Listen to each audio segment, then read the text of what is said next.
Testing one, two, three. Testing one, two, three. Testing. The label is pastor. Testing one, two, three.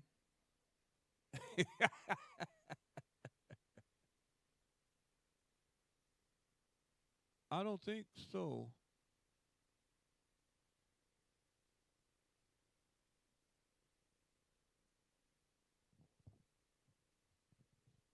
Well, the volume up.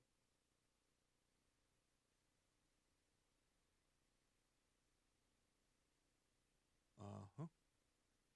That's it. That's it.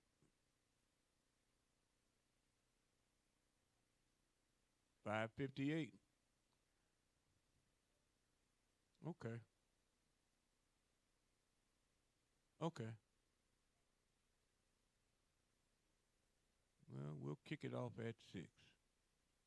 Buzzer took a monkey for a ride in the air. Monkey thought that everything was on the square.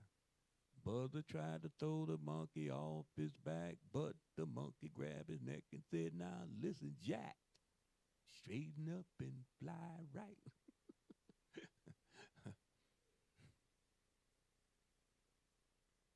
I don't. You did? Because I heard about it. I've seen it. I've seen the picture of it on social media. Uh huh. You're getting a lot of publicity on that book.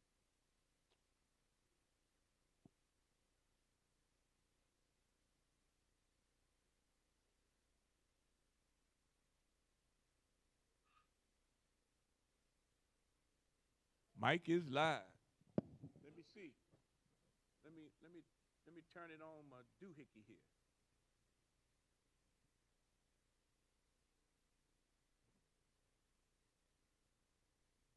My doohickey here.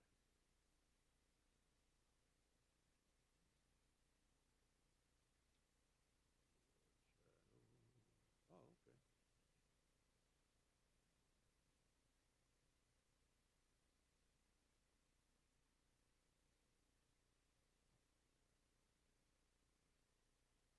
I was introduced to that song "Straight Up and Fly Right" by my daddy years ago when he was alive. And this is how he introduced me to the song. We were playing Bid Whist, and I think it was, I don't know who my partner was. He was partnering with somebody else. And so I was laying out my hand on it. And all of a sudden, he raises his card and says, "The monkey told the buzzer," he said, "You are choking me. Release your hold and I'll let you free." The monkey looked the buzzard right dead in the eye and said, "Your story's so touching, but it sounds just like a lie." I'm like, "What did you just say?" "Straighten up and fly right." I'm like, I went to looking for that record. Yeah. Oh my goodness. Ah, yes.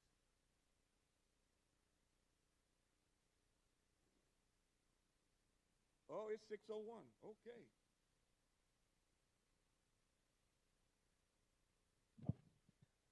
Hey, Annette, how's this volume now? How's the volume now? Yeah, Annette said the volume was too low, but but it might have been because I didn't have the mic close to my mouth. So Annette, can you type in the chat now if the volume is good or is it not good? Please let us know. We'd love to serve you. We would. Oh, okay. Somebody's at the door. Yep, we would. Yep. Okay, and that says it's better. Okay. All right. Better is good, and good is better. Okay. Makes sense? Oh, okay. Awesome, awesome, awesome. We are going to begin in just, okay, Annette says she can hear it now. Wonderful. We're going to begin in a sec. Give us just a sec. Got a few folk coming in, so we're going to begin in just a moment. Just a moment. Hey, Pat, what's happening? Yeah, absolutely. All systems are go. All systems are go. Hey, Kim, I'm all right. Yeah, we just getting started. And we're going to get going. All right.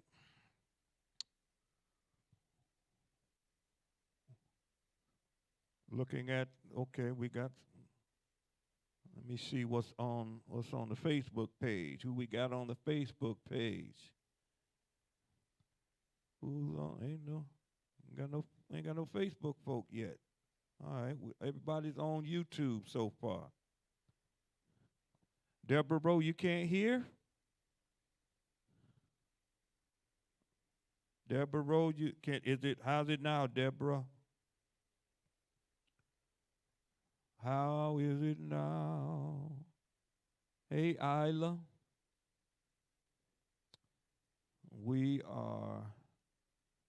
I'm going to open up with a word of prayer. God, we thank you for this night. We thank you for these who have gathered in person and those who have and are gathering virtually. As always, we need your divine presence to tarry with us and abide with us. Give us wisdom and insight. Give us clarity and understanding. Walk with us, O God. Lift our expectations. Heighten our visions. Extend our horizons. In the name of Jesus, we pray. Amen. Thank you, Deb. Thank you, Deb. All right, we are in chapter 8. And chapter 8 deals with the personality of Paul. Paul is an African who has shaped our faith. That right there is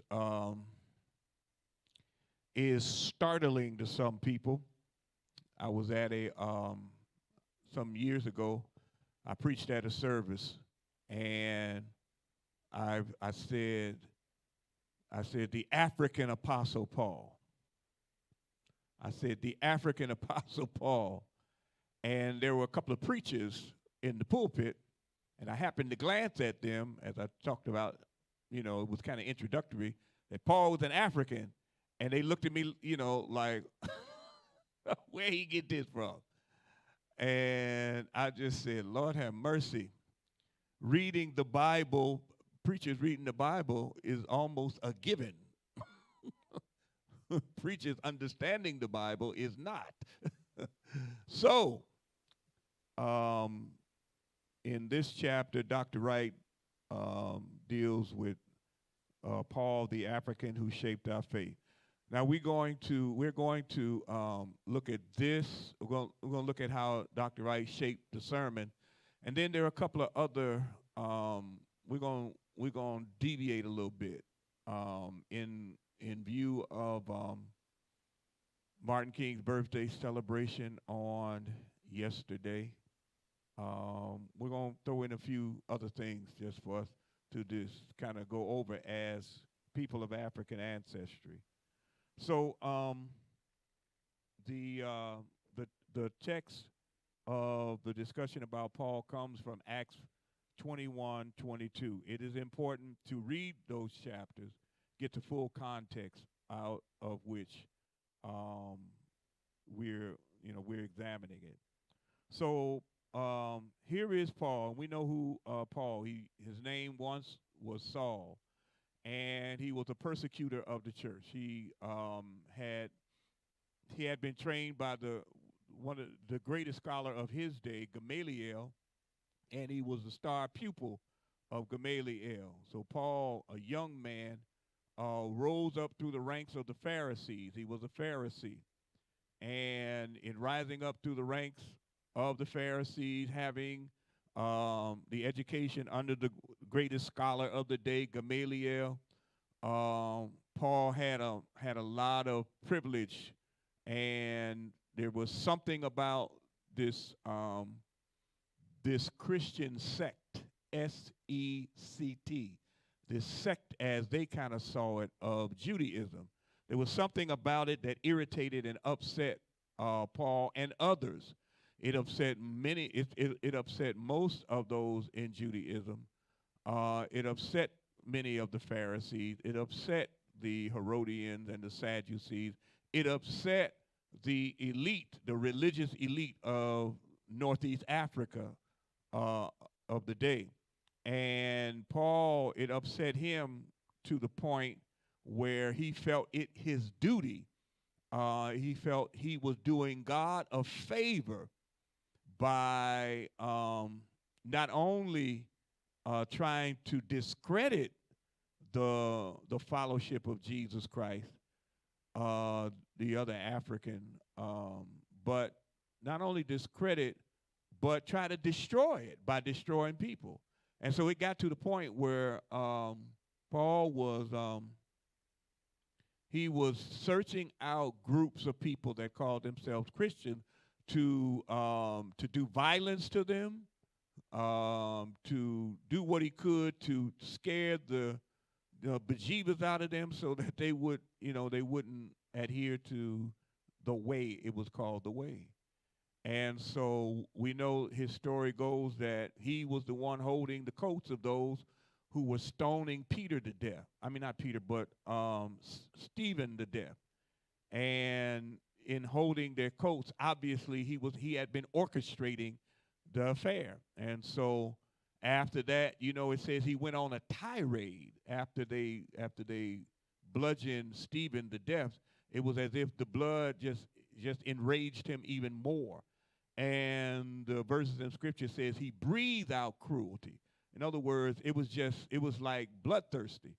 And so he then got approval from the Sanhedrin to go down to Damascus and root out a group of Christians there. And he was looking to do them harm. And so we know that on that Damascus road, a bright light began to shine, and it was one of those things where he had what some might call an epiphany or whatever, but he was knocked off his horse. He had others with him. They couldn't see what he saw, but they could hear something going on. Now, that's a strange thing to be in. You can't see what this person is dealing with, but you hear something, and it lets you know that there's something going on here more than just physical. And so it was Jesus. Jesus said, Paul, why are you persecuting me? And Paul says, who? He said, he was Saul then. He said, well, who are you, Lord? And that's when Jesus has a conversation with him, sends him to the city. He is struck blind for momentarily, and it changed his life. So he became, after that experience, he became he went from persecutor to preacher of the church. In fact, he went to starting churches. And Paul is the one that introduced many of the Europeans to Christianity. This African went into Europe and began to start churches like Corinth and these other places, Thessalonica and all of that. He started, I don't know, maybe 28 churches. Because, Paul had the personality to whatever he got into, he was into it to the full nine. And so he didn't do anything halfway.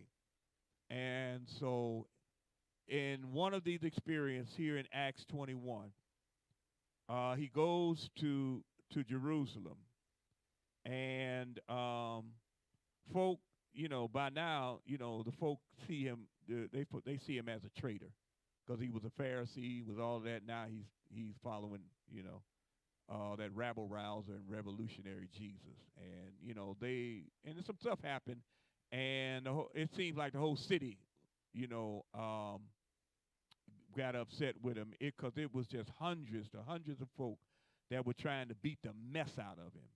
The Europeans from Italy, the Roman cohort, the military outpost in Palestine, that cohort, that in Sunday sermon, the Legion is 6,000 soldiers.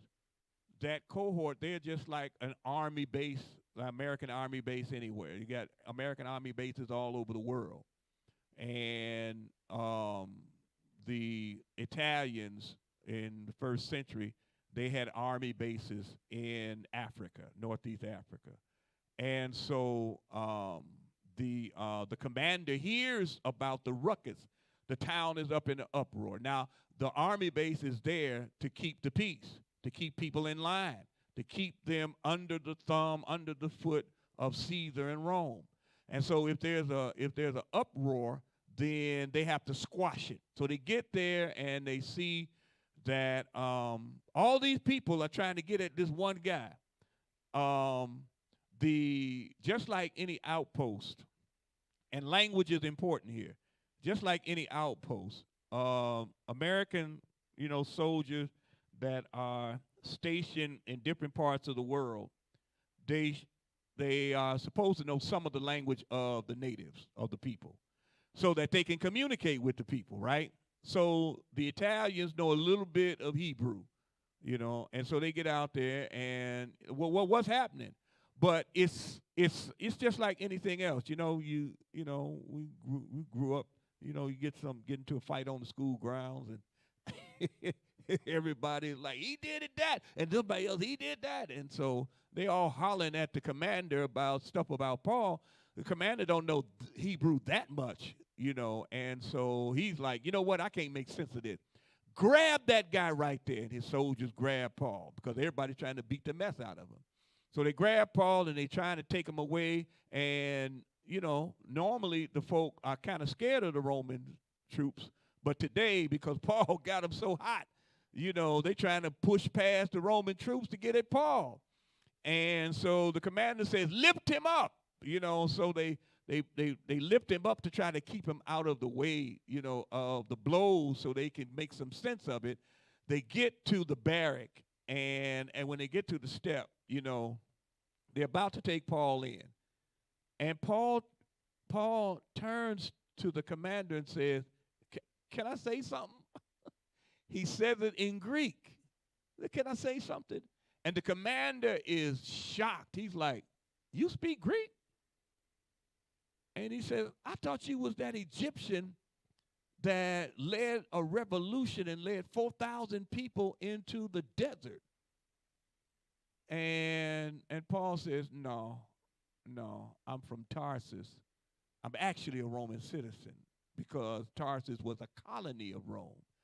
And so the commander is shocked. And as Jeremiah Wright says, that's one of the most powerful texts in the scripture. The commander, Paul says, can I speak? He says it in Greek. And the commander says, you speak Greek? I thought you was that Egyptian. And Paul says, can I say something to the crowd?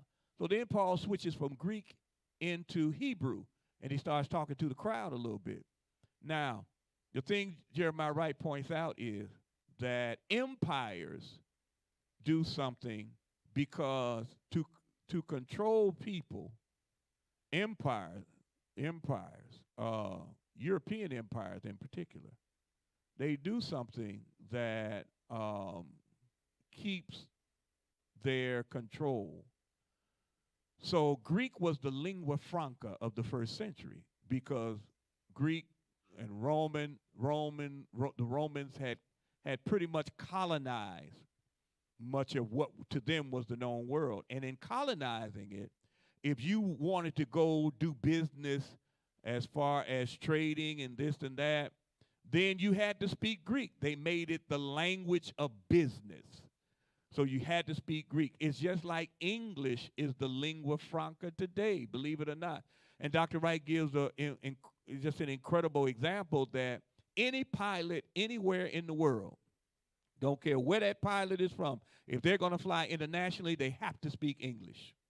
because there's some years ago, I think it was in the early 70s, where there was a plane, I forget where it was coming from. It was maybe Central America or something like that. I forget. It was low on fuel. And it was, I don't know, I forgot what city it was here in America. And the control tower said, you're low on fuel. Well, that's all they could get out was, that we're low on fuel. The control tower said, well, we got some planes, ahead of you. Just get into a holding pattern. Because the pilot didn't know how to say emergency, danger.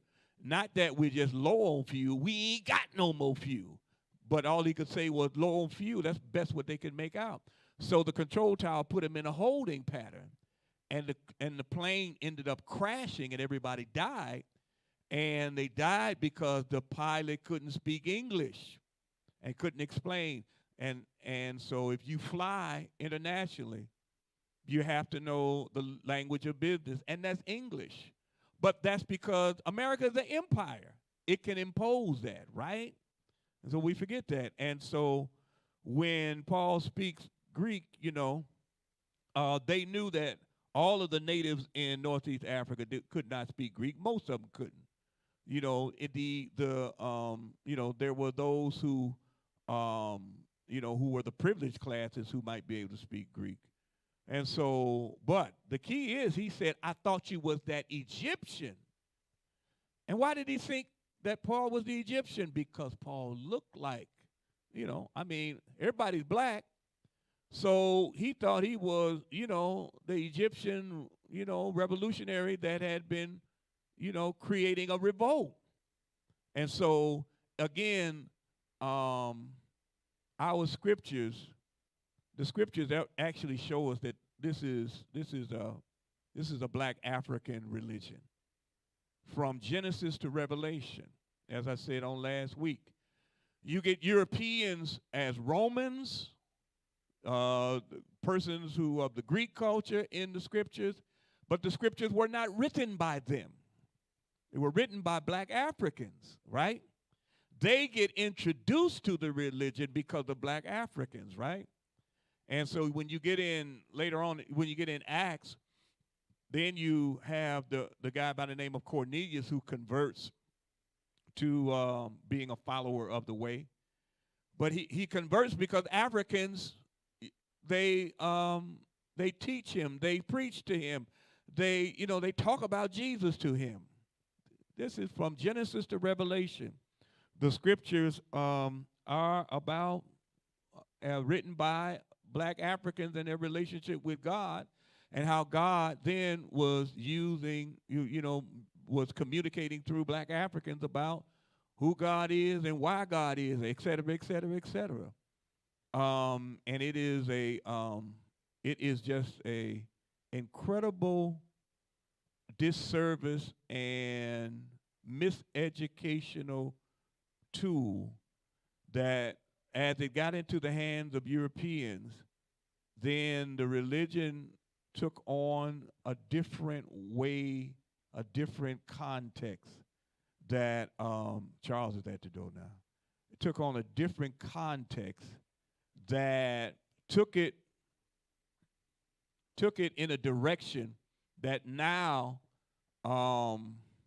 gives comfort to the very people that the religion coming from black Africans was actually struggling against the empire, right? So that's the overall background of where we are with Paul as an African who shaped our faith. And Jeremiah write brackets or frames. This is his sermon in here, and so he preached the sermons in this book one Black History Month, and he preached on each week. He preached on a different African who shaped our faith, and so he frames this sermon that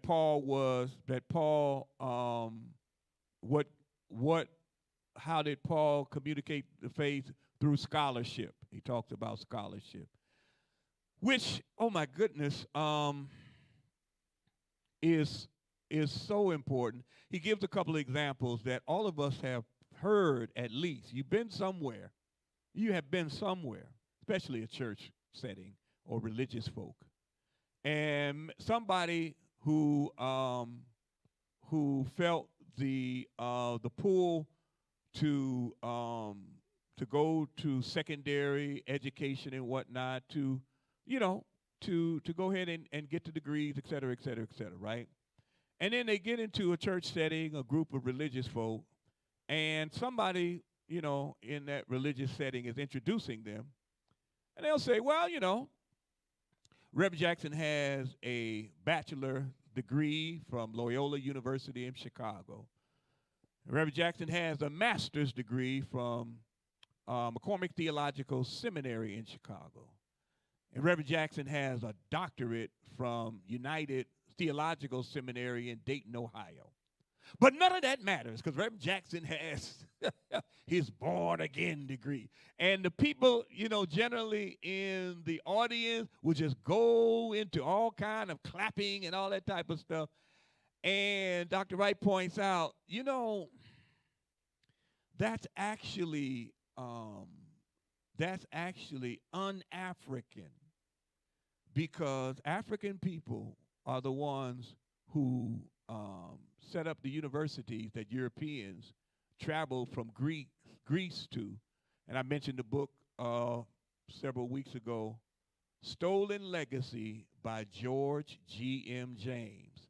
If you don't have it, please get it. And, you might have to look for it, because sometimes Amazon is crazy when books go out of print. They start charging $400 and $500 for a book, which, shows, their greed. But George G.M. James' book, Stolen Legacy, is extremely important right here, because Africans are the ones who taught, the Europeans about the different disciplines, from philosophy to astrology to geometry to archaeology, to all of the disciplines that we have. And so when we get to this point where we are anti-intellectual, anti-thinking, it not only doesn't make sense, but it shows that we have how colonized our minds are. Right now, in the political structure of this nation, there are a horde of people who pride themselves on not reading. The 45th president said, I like my poorly educated people. He said that, and none of them got offended. They started reveling in that. I'm poorly educated. It is one of the most incredibly, absurdly craziest things you could ever want to hear. African people have always, had used, as Howard Thurman's autobiography is titled, With Head and Heart. African people didn't bifurcate. Greek people made thinking, the mind, they made those things as of supreme importance, and the emotions and the physical body they denigrated and said that it was a lower species of people that allowed themselves to be moved by emotion and feelings. And so, Spartan children, those warriors, everybody seen the movie 300? You seen the movie 300? Yeah, I've seen it. So they show how, you would train their boys, right? And boys would stick their hands in a flame of fire, right? And they're not supposed to cry. They're not supposed to wince or anything like that. Supposed to show how tough. You're not supposed to show any emotion, right? Because for them, everything from the neck up was sacred. Everything from the neck down was denigrated, right? Which is why they had a belief system that you can do anything you want in the body. The cravings that you have, fulfill them. Do whatever you want, however you want to do it, because the body was not sacred. It was not spiritual to them. But the thinking and the mind was. It's called bifurcation. You split. Well, Africans never split those things. Thinking and feelings went together. So when you see in the scripture, and David says in Psalm 51, give me a clean heart. He's not talking about the physical muscle that's within his chest. He's talking about his emotions and his thinking. That his thinking is off and his feelings are off, and that's why he messed up with Bathsheba. Psalm 51 is about him, messing with, having relations. No, here we go. Having an entanglement with Bathsheba, and then having her husband murdered, right? And so that is the Psalm 51 is where he's praying for forgiveness for that. But African people didn't separate those things. Thinking and feelings go together. They go together, head and heart. And so when we have, especially in churches where it's all about feeling, everybody's supposed to get up, shout all the time. Well, Dr. Wright points out that, I think Dr. John Kenny had said this, that thinking folk need to shout sometimes. And shouting folk need to think sometimes. So, and when we started our church here, I used to point out that you don't check your brain at the door. I don't use Bible class to preach. I use Bible class for us to have some discussion, okay? Because a lot of places, Bible class is another session to preach, where, we Bible class. My daddy used to tell me growing up, because, we had to go to church. I didn't want to, but, Daddy would throw us all in the car, and, and I told you, my mama went to another church. Daddy went, to his church, and we went to Daddy's church because they had a larger youth ministry. And so, my mouth would be all poked out and whatnot. And not only did he take us to church, he took us to Sunday school. So we all were in Sunday school on time, right?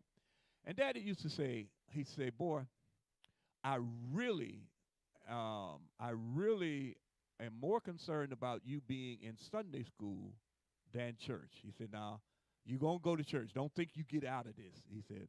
But the reason I say that is in Sunday school, you get a chance to have discussion. You get a chance to ask questions. You get a chance to get clarity. He said, now, the preacher gets up there and pontificates. That's what he said to me. The preacher gets up there and pontificates. You don't get a chance to ask him no questions about nothing, But in Sunday school, you get to ask questions, and you can grow that way.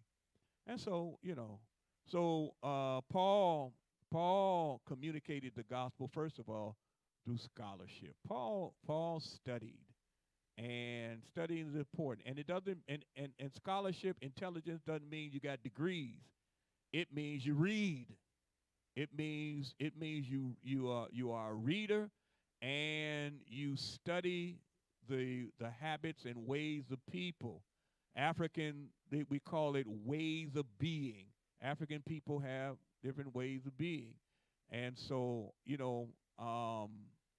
we communicate in so many different ways. It's like, what's her name? She played in Akeelah and the Bee. What's her name again? Keke Palmer. There you go. Keke Palmer was on the new edition of Password. And I've shared this with some folk before. And, you got to say, you got to say a word. The person got to guess the word, right? So the word was the Titanic. And so it was another, I forget the sister's name, that was across from Keke. And Keke said, Rose. And then gave her this look. And the other sisters looked at her. She said, Rose. And the sister was like, I think I know. She said, you know. I'm going to say it again. She said, Rose. And the sister finally said, Titanic. And everybody was wondering, how did you get that? And Kiki and them said, black folk have conversations you don't know nothing about.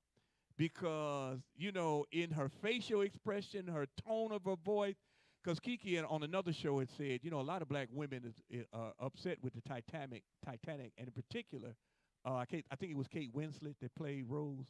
They were upset with that character. Why? Because they were out on this raft, right? When the ship went down, and you know his name. He was in the water. And Rose was on the raft, and she went to sleep, and old boy froze to death. And they were like, "What kind of sister gonna let a brother freeze to death in the water like that?" You know. So that's why when she said Rose, she was saying that heifer. Let the brother die. But African people, you know, we've been at this for hundreds of thousands of years, and so scholarship is important. The next point that Dr. Wright used was fellowship. That fellowshipping is important. Being in community. The South Africans put it like this: I am because we are, and because we are, I am. In other words, a person can only be a person because of other people. Europeans adhere to René Descartes. René Descartes is called Cartesian epistemology, and René Descartes postulated, I think, therefore I am. You see, remember what I said about the thinking to the Greeks? I think. In other words, the highest form is for me to think. It ain't for me to feel. It ain't for me, you know, they call it being stoic. And so he said, I think, therefore I am. In other words, you thought your own self into existence, right? Africans said, no, no, no, no, no, no, no, no, no, no. I am because we are. And because we are, I am. A person can only be a person because of other people. It's about community, right? And so Dr. Wright used the framework of fellowship. Because, again, these are African principles that Paul exhibited that you will find anywhere on the continent, and you'll find anywhere in diaspora, you know? And so scholarship, fellowship, and then he closed it out on relationship. That Paul had a relationship with Jesus Christ. A relationship is important. That it wasn't what he heard about Jesus Christ, wasn't what somebody else told him about Jesus Christ, wasn't what he read about Jesus Christ. He had met Jesus for himself. And again, these are African principles: scholarship, fellowship, relationship. And so Paul is an African who shaped our faith. This thing just don't want to stay in here. He's an African that shaped our faith. So I want to put a pin right there for a moment.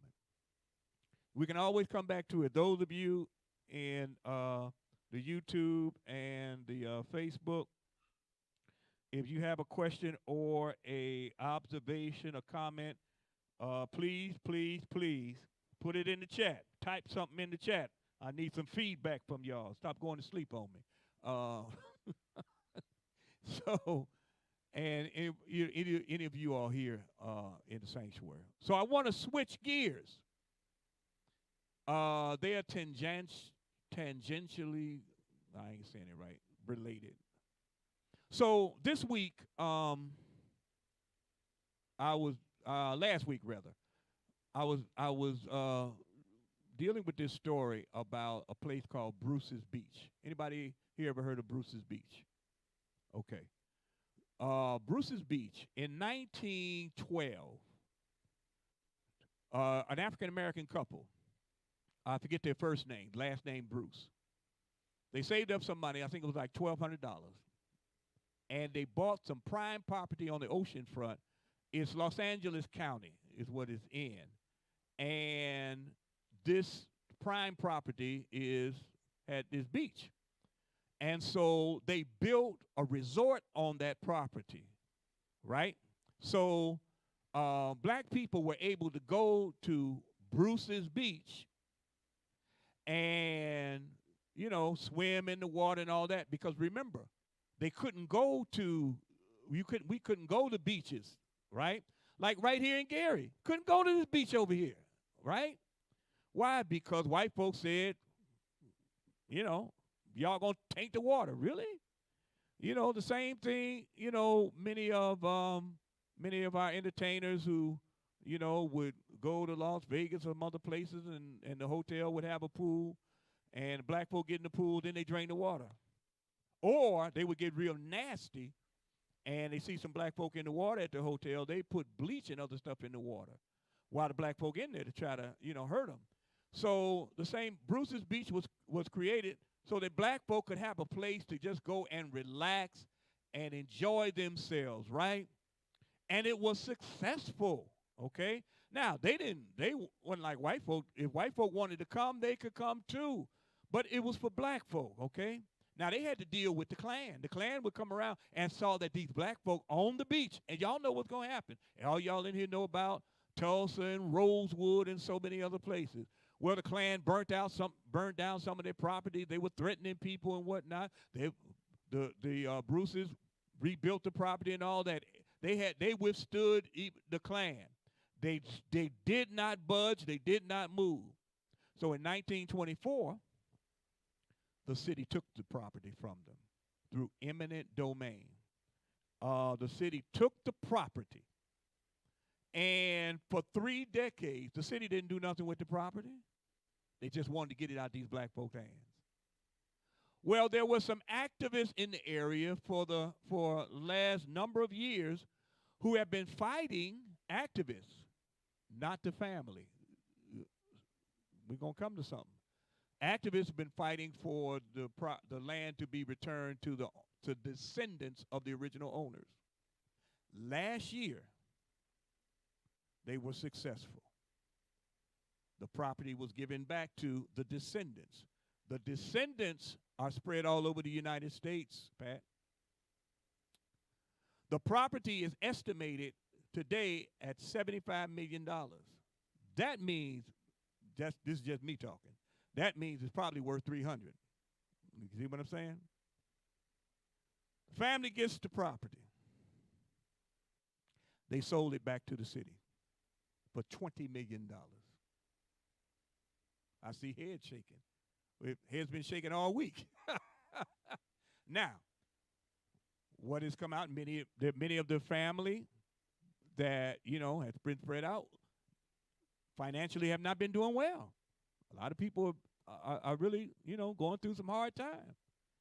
And so part of it, they need money. So what's the other part, though? What happens in family? It's happened in my family.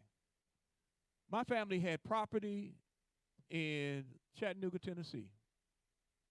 Just like many of your families, whether it was Mississippi, Arkansas, Alabama, whatever. And the generations that came afterwards, for a lot of reasons, it's just not one reason, for a lot of reasons, like, I ain't going down south. I ain't going down there and till no land and take care of no land. And what happens? They either end up letting the state take it or cutting a deal for way less than the property is worth. So, yeah, I see in Kathleen says pressure and short-sightedness. It's also passing on some ancestral responsibility, right? See, what part of the problem that we have is we live on the same real estate as our oppressors, United States. We live with our oppressors. And part of the problem is many of us have been lured, and we've been teased and seduced by the lifestyle that the oppressors have. So we're constantly chasing after that and not thinking about, okay, what does this mean for us and our legacy, right? And then here's the other problem. I had a discussion with some brothers a few weeks ago, and one of the brothers was like, we as black folk got to do this, and we as black folk need to blah, blah, blah. And he just kept on. I said, bruh, who are the we? Because one of the notions that has errors in it is to think that we've ever been a we. On the continent of Africa, there was no we. There were different groups and cultures of people who had some similarities but had differences, right? It didn't have to be a we. It wasn't required, right? It was no need to be a we, right? Because Africa is so large. If we're here and things ain't doing too well here, we just move over here, okay? Our whole group, we just move over here. Africa's so large, we ain't got to deal with one another. We don't want to. So it's never been a we. And I'm going to read something in a minute. Coming over in those slave boats,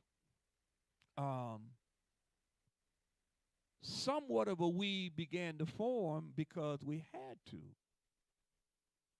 But once we get to these shores, and once Emancipation Proclamation, and once, certain things start opening up for us, then right back where we shouldn't be. It ain't about us, it's about me and mine. You see what I mean? We're constantly trying to create a we now. What y'all think?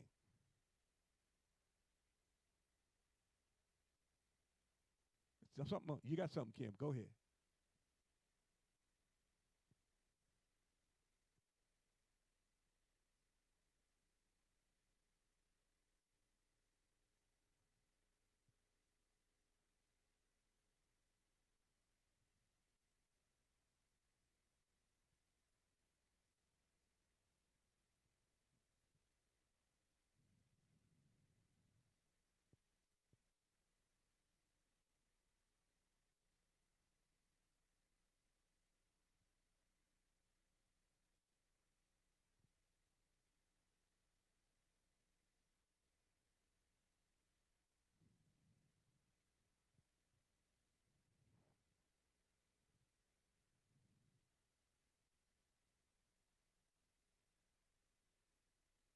Mm, mm-hmm,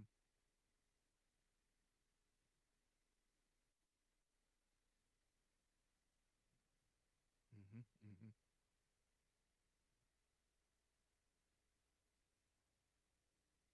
Okay. Uh-huh. Uh-huh. Mm-hmm, mm-hmm, mm-hmm, mm-hmm, mm-hmm, mm-hmm,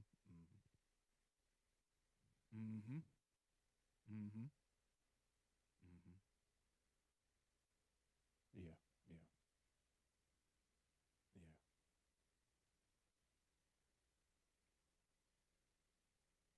Mm-hmm. Quabena, yeah. Uh, yeah, yeah.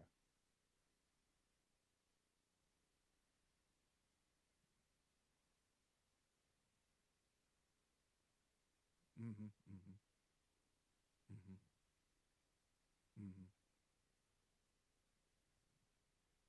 mm-hmm, mm-hmm, mm-hmm, mm-hmm, mm-hmm. Excellent point, because we drive the ratings.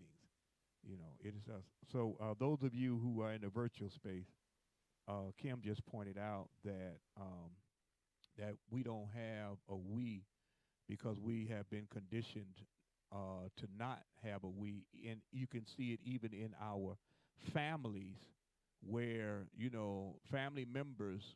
There are family members that have tried to excel, and there are other family members that will pull them down. We were in the 1 p.m. Bible class. Dr. Bahura was giving us some strategies actually to deal with dysfunctional families, because we have all of us have to some extent dysfunction in our families, and there are always folk that in our families who will play on us to say, well, we kinfolk, but we're biologically connected. We supposed to stick together. You supposed to do this and that. When in reality, family is not biological. Family is spiritual. Just because you're born into a group of people, that don't mean everybody in that group is real family.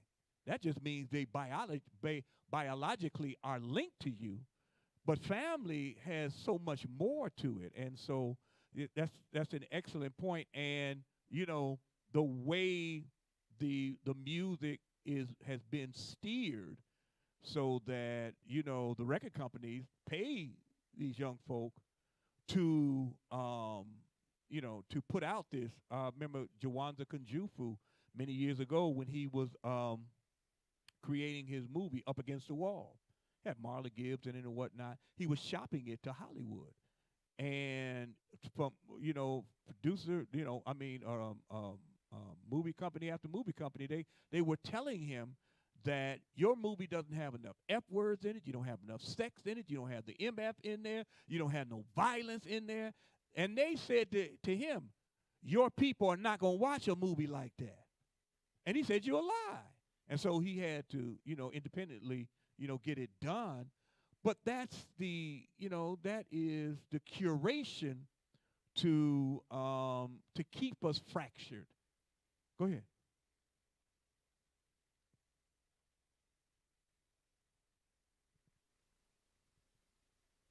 Mm-hmm.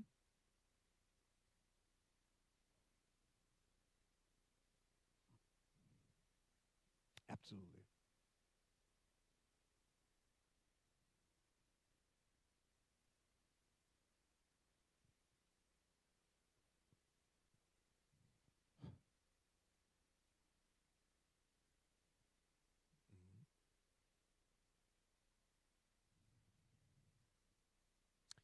See that, and again, Kim makes a point about that's right, Kathleen. Dr. Bahuru covered this. That the Academy Award that Denzel Washington got was for Training Day, but Malcolm X, he became Malcolm X. He became Reuben Hurricane Carter. You think of these iconic movies that he did, and same way with Halle Berry in Monsters Ball. You know, exactly, exactly.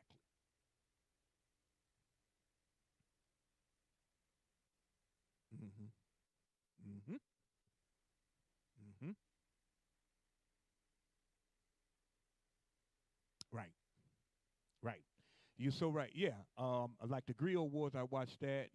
I don't watch Academy Awards, Golden Globes, Billboard, none Grammys, none of them. I don't watch it. I haven't watched them, practically 30 years because they just use us for entertainment. The Super Bowl last year, a lot of people liked it. My problem is the halftime show. They had brothers in jumpsuits, prison jumpsuits, right? Prison jumpsuits. I'm like, what are you doing? Now, and so I mean,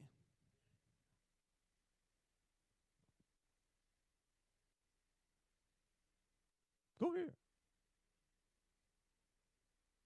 Yep.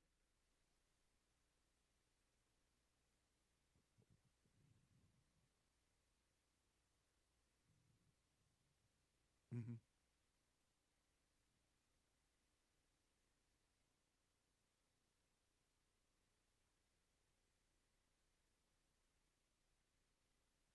Mm-hmm.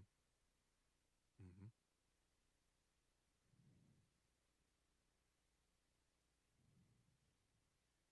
Mm-hmm.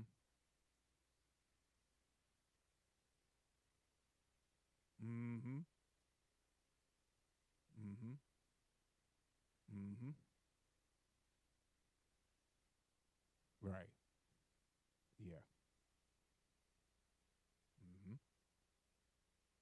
Mhm. Mhm. Mhm. Mhm. Mhm.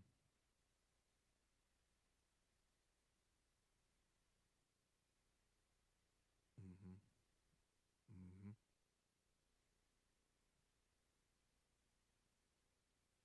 Mhm. Mhm. Mm. Yeah. Mhm.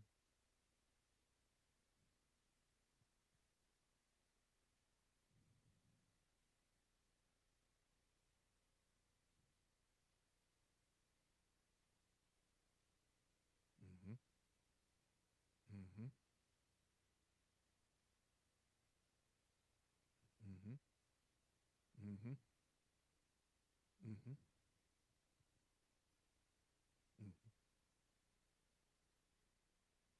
That's it. Yeah.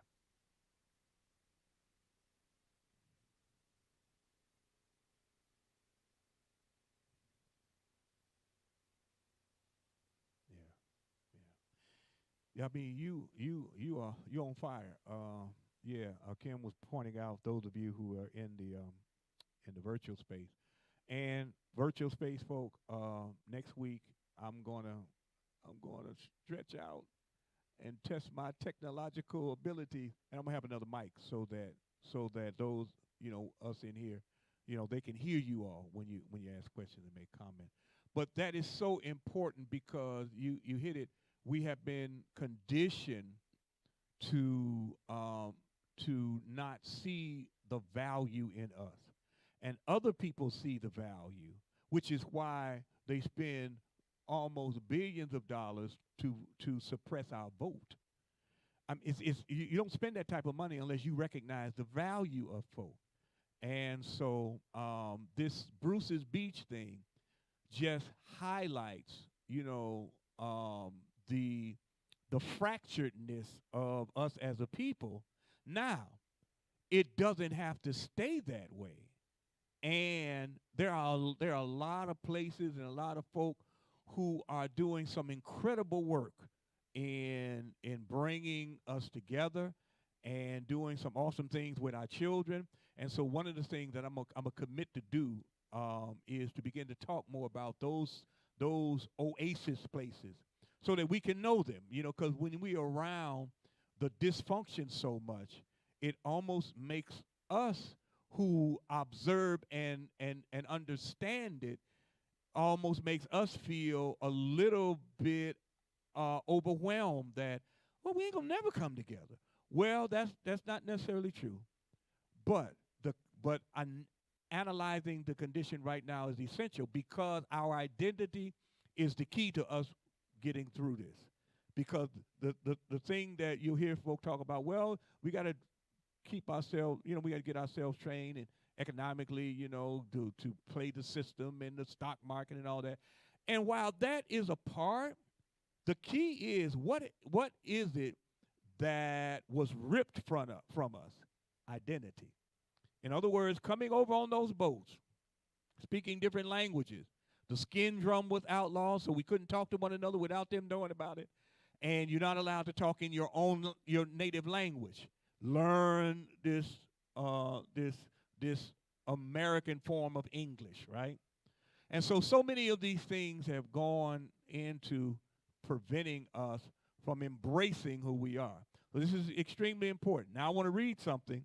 Um, there's there's a book that I've been reading. This book is, oh my God. Um, the book is called The Coming, and it is by um, Dan. What is his name? Oh man, one second, one second, one second. Daniel Black. Whew, I don't know how I blocked that. But Daniel Black, The Coming. Now, he does this narrative about this journey from where we were on the continent to here. This is a part of this particular chapter that I want to share with you. It says, then came the disaster. With open arms, we embraced those who looked nothing like us, assuming all life honors life. We were wrong. In the end, we fed and strengthened our own captors. We cannot claim naivete. We cannot say we were people undeveloped. We cannot say there were no signs.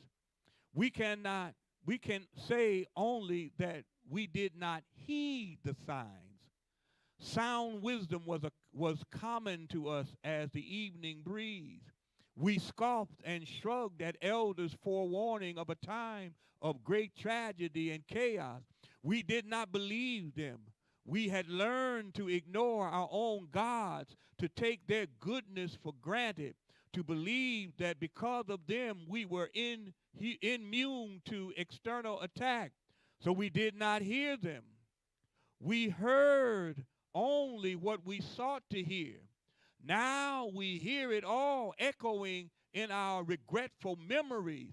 If only we could have seen into the future, we might have avoided the onslaught. Most of us had no such powers. The few who did, the seers, the sages, we dismissed. They were always speaking of things to come, warning of impending disasters that rarely came to pass, at least in our lifetime. Now we know that prophecies come to one generation and materialize in another. If only we had listened, if only we had had more disciplined ears, we did not. We blamed ourselves. We blamed our gods. We blamed each other. But there was no one to blame, only shame to bear, and pity, great pity, that a people so strong had missed so many clues. The forest whispered it, the birds chirped it, the trees waved it, the antelope danced it, the tall grass swayed it, the lions roared it, the elders said it over and over, beware, seek not the thing you do not need. Greed destroys wisdom. Let just enough be enough. We were too blessed. Our abundance suggested immortality, so we stopped searching for invisible things. Our mothers had worked so hard that we did not have to. Our fathers had killed enough game that their sons hardly knew the hunt. We didn't know then what we know now. A life of leisure destroys a child. When there's nothing to work for, there's nothing to gain, nothing to die for. So we had to die that we might live again. And that's what we did. We died by the thousands and hundreds of thousands. We'd never seen such unjustifiable violence, bloody bodies lying prostrate across the earth as if pleading for forgiveness. Those who survived did not mourn. There was no time. The loss was too great. We still have not mourned. We still have no time. We remember, but we have not mourned. Death came quickly. It came unannounced. It came cloaked in our own multicolored garb. It came white as clouds, smiling as if it loved us. It came in the darkness of night while we were laughing and talking with ancestors. It came in legions with guns and ammunition too powerful for us to battle. It came like the monsoon winds. It came like flood. It came with earth shaking force we could not control. It came under the authority of nations we did not know. It came with men whose absent wives benefited from their husband's despicable behavior. It came with men whose children would one day inherit their father's legacy of violence and wealth ill gained. It came to strip the land of its glory. It came to thousands and hundreds of thousands without sympathy for our loss. It came with impaled brutality. It came to scatter children's blood-soaked bodies about the earth, thus fertilizing dry, yearning soil It came to teach us we were brothers. This was the coming. This book will blow your mind. Now I'm going to read one more passage, and then we'll have a little more discussion. It says, our humming began at a cool, even pace. When beats were slow and lulling, a band purred a dark melody, then repeated it. It wasn't a groan from pain and desolation, but deliberate lines of constructed meter and time that jarred our spirits and invited our participation. One by one, we joined in, some in upper registers, some in the depths of our voices, having found a language that needed no words. We hummed until we knew we'd survive. We hummed until we released mothers and fathers whom we never see again. We hummed until our love for and gratitude to each other was clear. We hummed a celebration for living, for fighting, for refusing to die, for enduring when giving up would have been easier, for still believing against all odds that we'd get home someday. We hummed our commitment to raise children wherever we went in the way of our people. We hummed that our women slightly above might know we hadn't forgotten them. We hummed for the dead lying next to us. We hum for children not yet born. We hum for children born but left behind. We hum for kinsmen, yesterday's enemies, who were now precious, coveted friends. Sometimes we hum to mute the screeching and pleading of our young women. They were girls, some of them barely 13 or 14, reigned, screaming from their very soul. The echo never settled. It rang throughout the hall, disrupting our sleep. Our only defense was to hum. So we hummed that they might know we were with them. That they might be reminded that captives couldn't mar their bodies but not their spirits. That they might know his forced entry did not disturb their beauty. That they might know the day would come when we lose our chains and stand guard over their virtue. But until then, we believed that as long as we hummed, the timbre of our voices would keep them.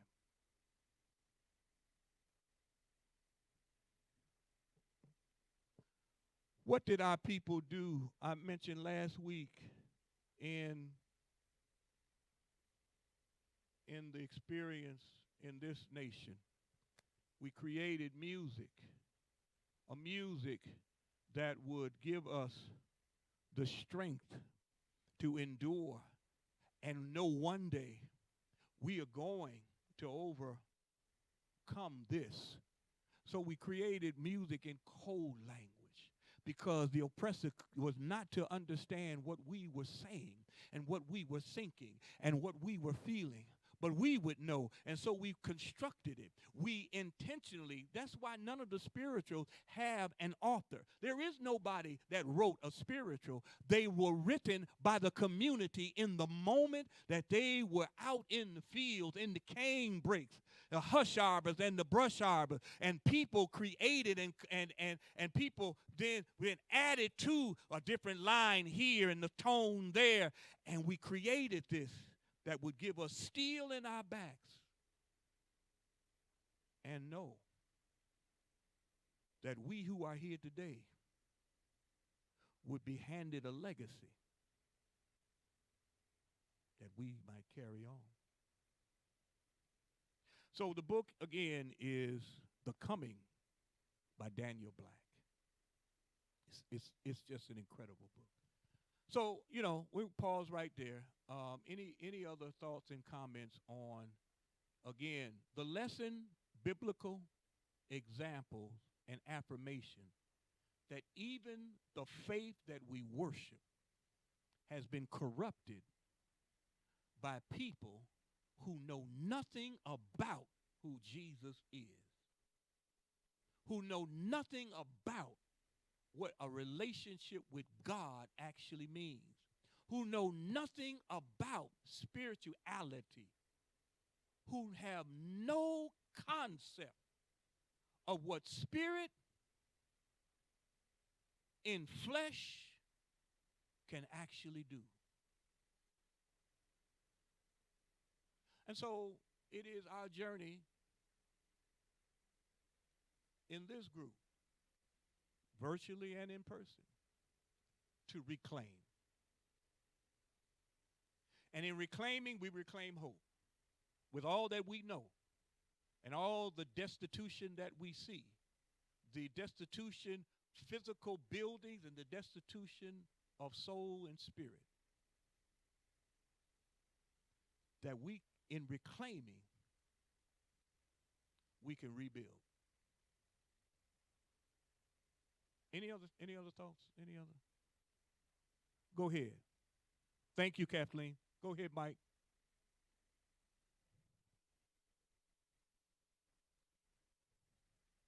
That's right.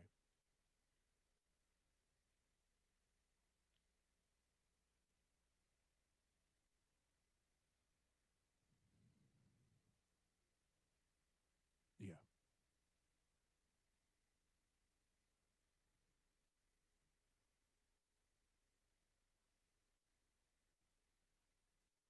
Yeah. Yeah. Yeah. Yeah. Yeah. Yeah.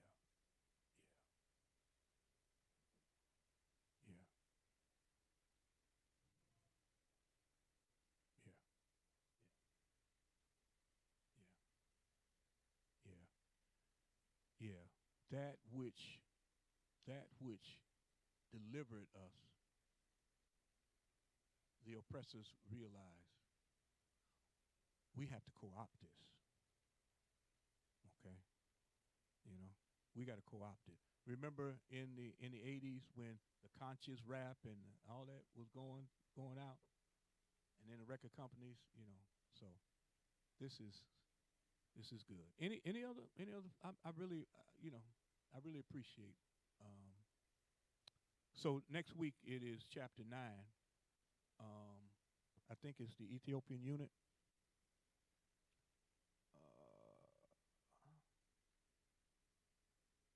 Yeah, and so actually the next few weeks, yeah, actually it goes through um, 4 episodes of that. Now, what that does is, like I did tonight, it allows us to add some other anecdotal or insights that goes along with the lesson, because we're talking about African ingenuity, African creativity, African spirituality. We're talking about us as a people, not only on the continent but in the diaspora. And so it allows us to then supplement that, because Dr. Wright does 4 sermons on the Ethiopian unit, and so that allows us to add in, and we'll spend the next couple of weeks in that, and then we'll kind of fade this out and move to the next one. And if there's a book or anything, and if you all wanna you want to examine, then just let me know. Um, and we can look at how to implement that, how we could then use that, because again, this is me, and I hope y'all are cool with it. All you know what I do at the base has to deal with our identity, right? There has to be the reminder of our identity in this, that we are African people. No, none of us probably know the tribes. I don't know if you took the swab or whatnot, and I'm not taking it. I don't know what they're doing with the DNA. You know what I mean? I don't trust folk. Because, but um, yeah. So but again, I don't know what they're doing with it. So I don't have. So the thing is this: you don't have to be on the continent to be African. You don't got to know what tribe or what group you come from to be African. See, it's not limited to the continent of Africa. It is a part of that, but it's not limited to that, right?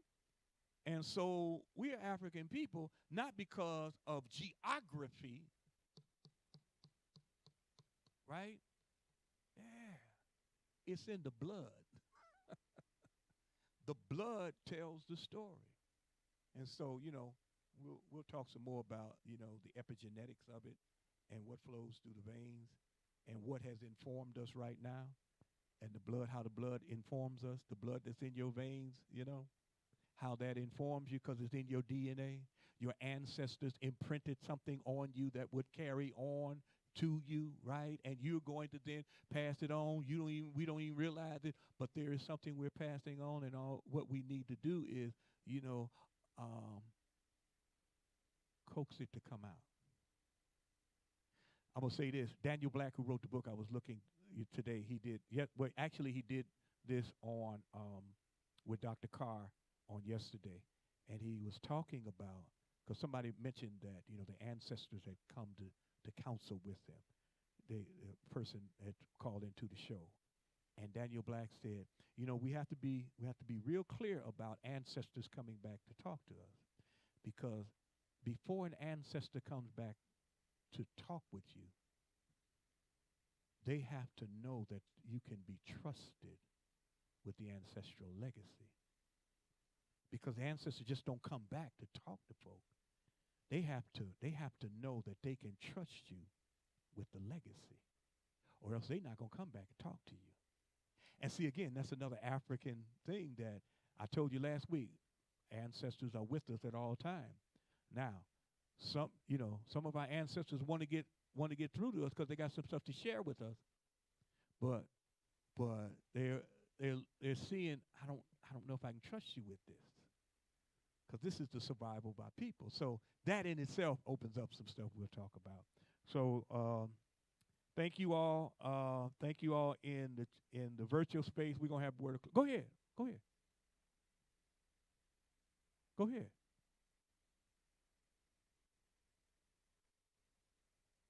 Yeah.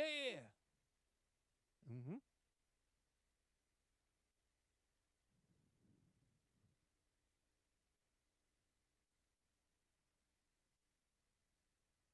Yeah.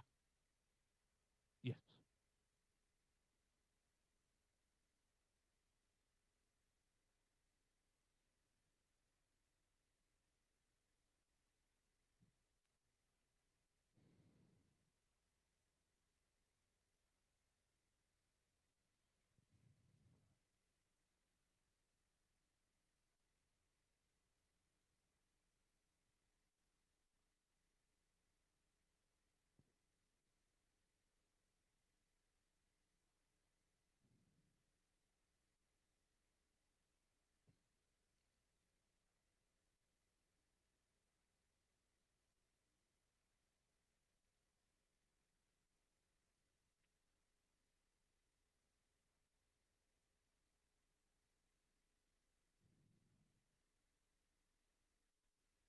Yes. And so when we speak, oftentimes we talk in broad generalities, right? And so there are people from the continent of Africa who come here who have been Americanized. You know what I mean? And so just think about it. If you're able to come here and start a business, that means you may have had some privilege where you came from. Okay? Because everybody just can't do that, right?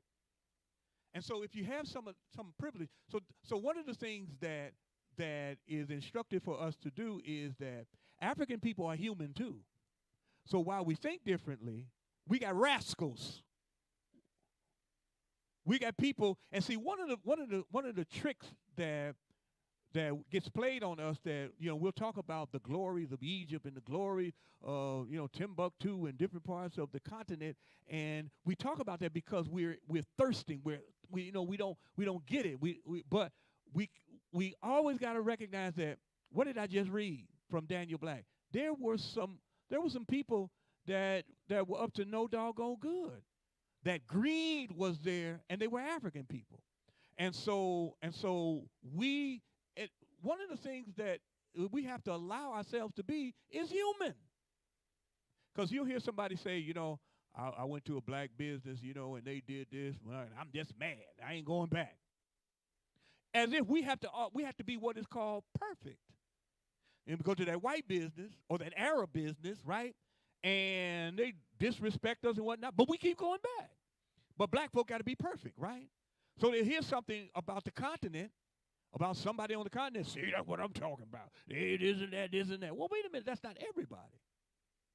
Okay? So yeah, there is a way, and so I'll think about some books. One book in particular is Jeremiah Wright's book, What Makes You So Strong. He has a sermon in there where he deals with right brain, left brain.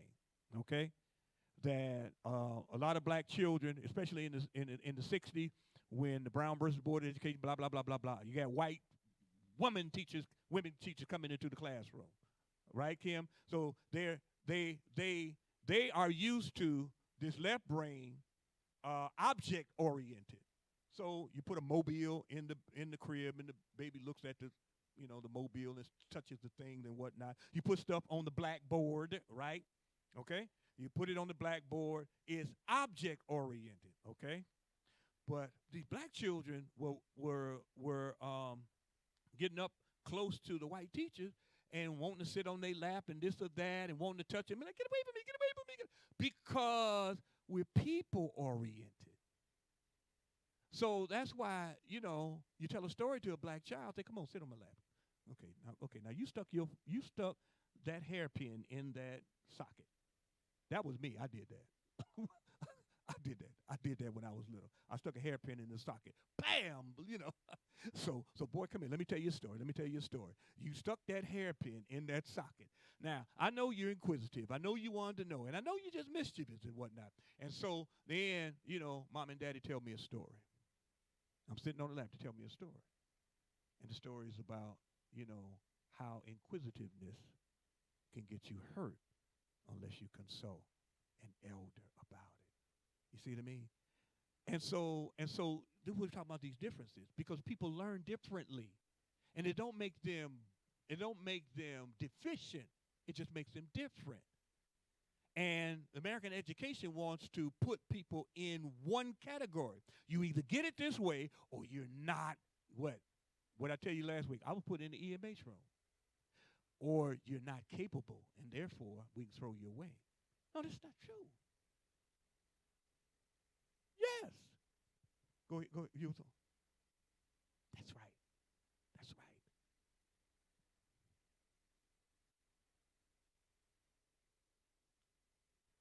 No, you.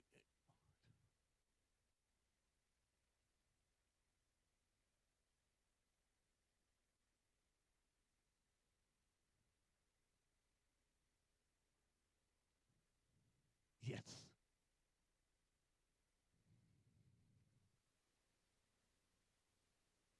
Yes.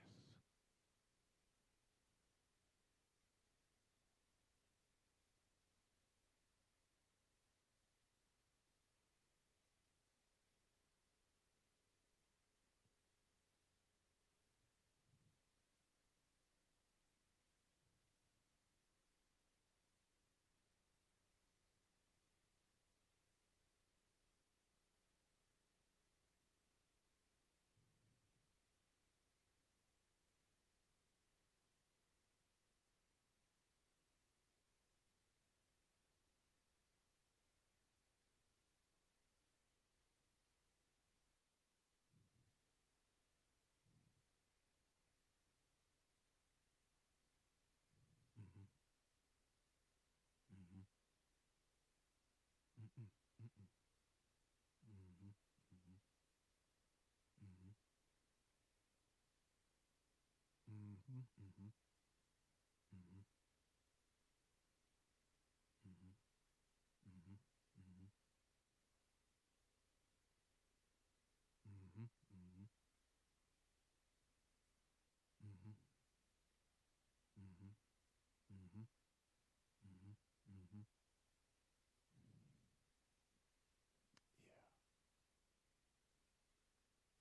Yeah. Yeah. Yeah. Yeah. Yeah. Yeah. And see, you're so on it because let's tell the truth.